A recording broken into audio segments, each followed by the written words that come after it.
రైటేనమ్మా, వెళ్ళొచ్చు, కానీ ఈ టైంలో వెళ్ళకూడదు. ఇది ఎలక్షన్ టైము.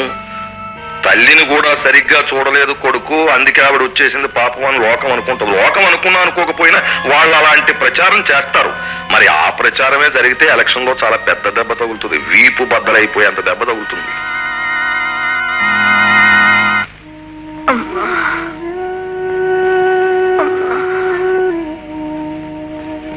అన్నయ్య అన్నయ్యేడి అన్నయ్యేడి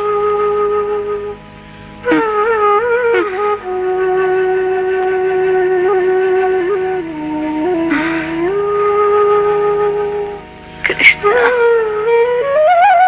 కృష్ణ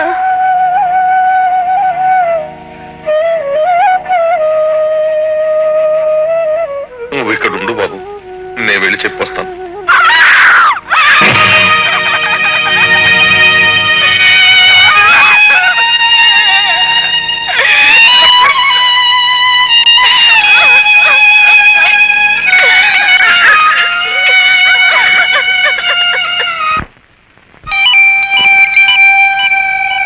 ఏమిటండి హడావుడి? ఎక్కడి నుంచి?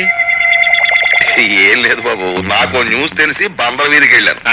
తీరా చూస్తే వాళ్ళంతా మనవాళ్లే. 300 ఓట్లు మనవే. కాకపోతే ఓటుకు 100 రూపాయల చొప్పున ఓ 30,000 పంపించమన్నారు.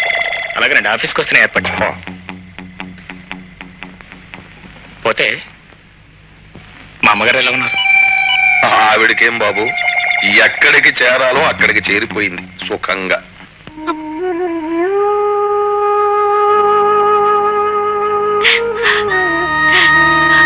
రానన్నాడా?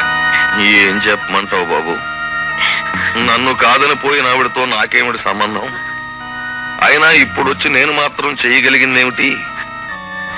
దహనం చేయడానికి అంతగా స్తోమత లేకపోతే శవాన్ని తన ఇంటికి పంపించమన్నాడు.